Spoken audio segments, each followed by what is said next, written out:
Welcome to my YouTube channel PCS सब। तो दोस्तों, इस वीडियो में हम लोग बात करेंगे घटना चक्र के जनरल साइंस की केमिस्ट्री वाले पोर्शन को विद अ शॉर्ट नोट्स, यानी कि जो उसमें क्वेश्चंस प्रीवियस ईयर आए हुए हैं जो घटना चक्र में दिए हुए हैं उनका मैंने एक शॉर्ट नोट्स बना रखा है ताकि रिवाइज करना चीज़ों को आसान हो जाए।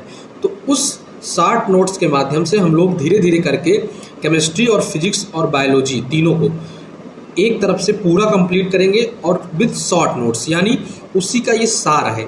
जो घटना चक्र में क्वेश्चंस दिए हुए हैं या जो उसमें एक्सप्लेनेशन प्रेजेंट है उसी का एक सिंपल वे में एक शॉर्ट नोट्स है ताकि चीज़ें आपको आसान हो जाएं रटने और रिवाइज करने में। तो चलिए शुरू करते हैं आज का ये इंटरेस्टिंग लेक्चर। प्लीज़ ध्यान देके पढ़िएगा। और अभी मैं केमिस्ट्री से शुरू कर रहा हूँ, उसके बाद मैं धीरे धीरे फिजिक्स और बायोलॉजी को एक हफ्ते 10 दिन में पूरा कवर कर दूंगा ताकि जो चीज़ें हैं वो आसानी से आपको रिवाइज करने में दिक्कत ना हो। तो चलिए शुरू करते हैं आज का ये इंटरेस्टिंग वीडियो। और आज हम लोग बात करेंगे फूड केमिस्ट्री। तो अगर आप फूड केमिस्ट्री के बारे में देखेंगे तो घटना चक्र का जो केमिस्ट्री वाला पोर्शन है उसमें फूड केमिस्ट्री के बारे में दिया हुआ है। ठीक, तो चलिए शुरू करते हैं अबाउट द फूड केमिस्ट्री।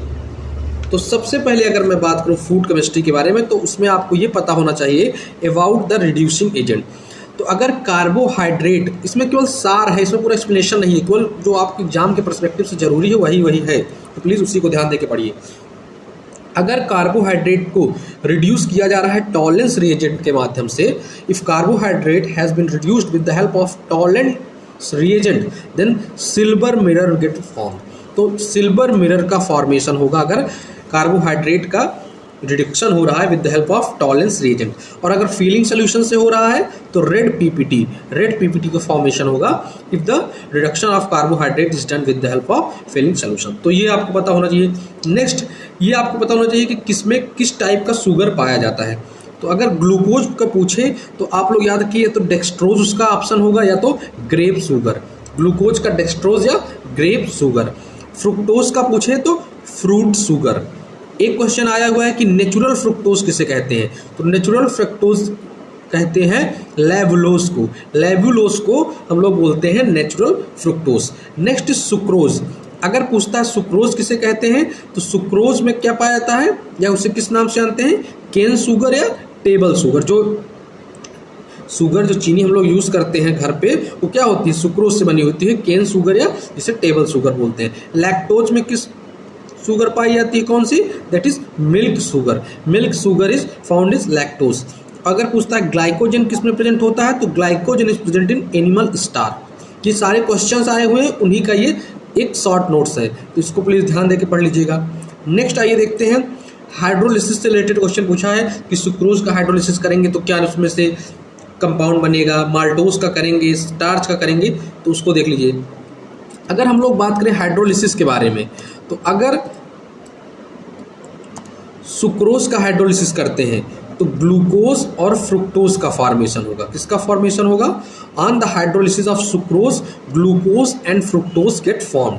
अगर माल्टोज का हाइड्रोलिसिस होगा तो 2 ग्लूकोज का फॉर्मेशन होगा। और अगर स्टार्च का हाइड्रोलिसिस होगा तो पहले माल्टोज बनेगा, on further hydrolysis of maltose we get glucose. तो ग्लूकोज से पहले माल्टोज बना है और किसका हाइड्रोलिसिस होकर माल्टोज बनता है, स्टार्च का। नेक्स्ट इज, आइए देखते हैं ग्लूकोज और गैलेक्टोज। यानी अगर मैं बात करूं लैक्टोज के बारे में तो लैक्टोज के हाइड्रोलिसिस पे ग्लूकोज और गैलेक्टोज का फॉर्मेशन होता है। गैलेक्टोज, लैक्टोज के हाइड्रोलिसिस पर ग्लूकोज एंड गैलेक्टोज का फॉर्मेशन होता है। नेक्स्ट अगर मैं बात करूं ग्लूकोज के बारे में, आप लोगों को पता होना चाहिए कि किस लिए यूज होता है, सिल्वर मिरर के रूप में यूज होता है, फॉर सिल्वरिंग मिरर। मैंने भी बताया आपको कि लैक्टोज के हाइड्रोलिसिस पर गैलेक्टोज और ग्लूकोज बनता है। क्या बनता है, ग्लूकोज और गैलेक्टोज। नेक्स्ट अगर मैं बात करूं गैलेक्टोज के बारे में तो नेचर में जनरली ये नहीं मिलता है। क्वेश्चन पूछा है which of the following is not found in nature generally, तो आपका ऑप्शन होगा galactose. Next is cellulose. Cellulose के बारे में अगर आप लोगों को एक बात पता होनी चाहिए कि cellulose not digested by human, मानव जो है उस सेलुलोज का डाइजेशन नहीं कर पाता है आसानी से। ठीक, क्यों? क्योंकि ह्यूमन में सेलुलेज एंजाइम प्रेजेंट नहीं होती है जो रिस्पॉन्सिबल होती है for the digestion of cellulose. ठीक, ये आप लोग पता होना चाहिए। फ्रुक्टोज जो होता है वो ज़्यादा स्वीटर होता है सुक्रोज से, ये भी आपको पता होना चाहिए। फ्रूटोज, ये मैंने कहीं से रैंडमली नहीं उठा लिया है, नहीं आपको लग रहा होगा क्या बता रहे हैं, कोई इसमें फ्लो नहीं है, ये क्वेश्चंस हैं, उन्हीं का ये 60 नोट्स है।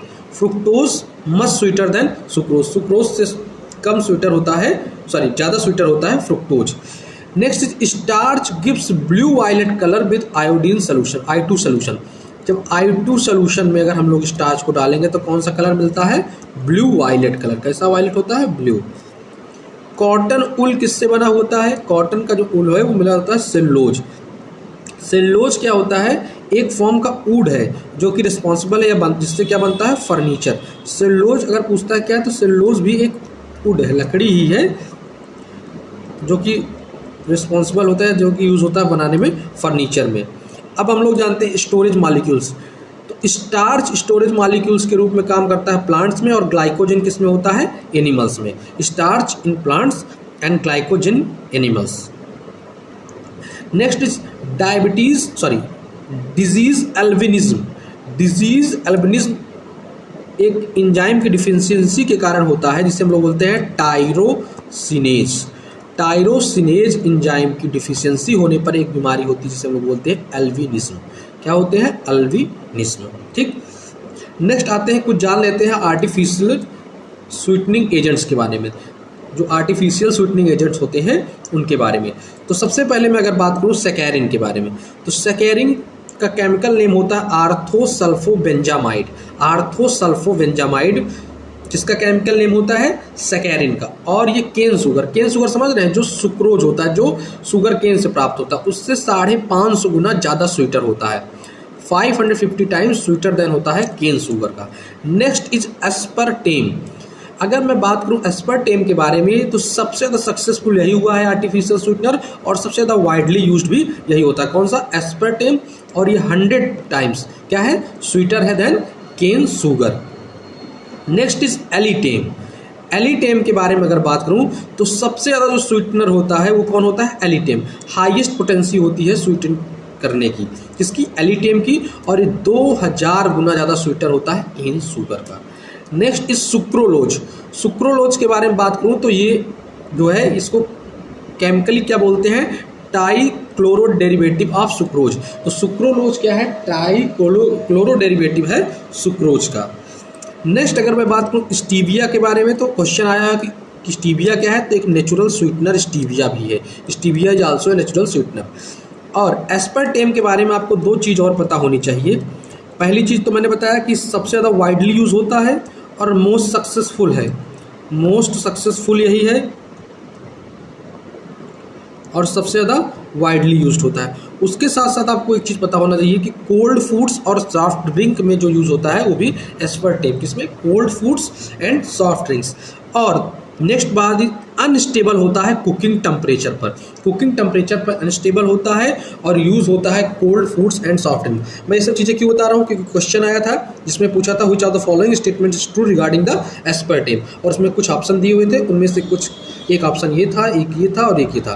तो इससे आप सॉल्व कर सकते हैं। तो ये तो था कंप्लीट इन्फॉर्मेशन जो घटना चक्र में क्वेश्चंस हैं उनका एक शॉर्ट नोट्स के रूप में about the chapter of food chemistry. Food chemistry से रिलेटेड जो चैप्टर है उसमें जो भी क्वेश्चंस आए हुए हैं उसका ये सिंपल सा शॉर्ट नोट्स है जो आपके एग्जाम के पर्सपेक्टिव से बहुत ज़रूरी है। प्लीज़ इसको ध्यान देके पढ़ के जाइएगा, ये आपके काम आने वाला है। So this is for all this video. मिलते हैं अगले वीडियो में एक नए टॉपिक के साथ। देखते रहिए, हंसते रहिए, मुस्कुराते रहिए और मन लगा के तैयारी करते रहिए फॉर द